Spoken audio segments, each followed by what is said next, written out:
దేవుని బిడ్డలారా, చాలా కాలం క్రిందట ప్రభునందు నిద్రించిన ఓ వ్యక్తి ఉండేవాడు. అతడు తన భార్యను అపరిమితంగా ప్రేమించేవాడు, చాలా ప్రేమించేవాడు. ఎంత ప్రేమించేవాడంటే చివరికి ఒక చిన్న పని కొరకు కూడా అతని భార్య ఇంటిలో నుంచి బయటికి వెళ్ళకూడదు. ఆమె నిమిత్తమైన ప్రతి పని అతడు చేసి పెట్టేవాడు. ఈ భార్య అయితే తన భర్తను దేవుని తర్వాత ఇక అంతగా ప్రేమించిందండి. ఒకరోజు అకస్మాత్తుగా ఆమె భర్త చనిపోయాడు. ఆమెను ఆదరించేదానికి నేను వెళ్లాల్సి వచ్చింది. అప్పుడు ఆమె ఏడ్చింది. బయట షాప్కి వెళ్ళడం అంటే, కూరగాయలు కొనడం అంటే తెలియదు, షాపింగ్ అంటే తెలియదు. అలా నన్ను చూసుకున్నాడు, ఇప్పుడు నేను ఎలా బ్రతకాలి అని చెప్పి ఏడ్చిందండి. అయితే 2-3 సంవత్సరాల తర్వాత తిరిగి ఆమె నన్ను కలిసి ఒక మాట చెప్పింది.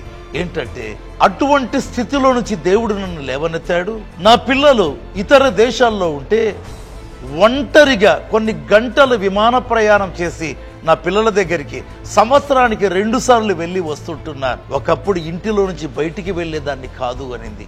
కొరింథీ 2వ పత్రిక 1వ అధ్యాయం 4వ వచనంలో పౌలు ఒక మాట అన్నాడు. దేవుడు మమ్మను ఏ ఆదరణతో ఆదరించుచున్నాడో ఆ ఆదరణతో ఎట్టి శ్రమలలో ఉన్న వారినైనను ఆదరించుటకు శక్తి గలవారమగునట్లు ఆయన మా శ్రమ అంతటిలో మమ్మను ఆదరించుచున్నాడు. ఏంటి దీని అర్థం? ఆ శ్రమలో, ఆ ఒంటరితనములో ఆమె ఆదరించబడింది. ఎంత ఆదరించబడిందంటే ఇప్పుడు ఇతరులను ఆదరించుటకు ఆమెకు సామర్థ్యం కలిగింది.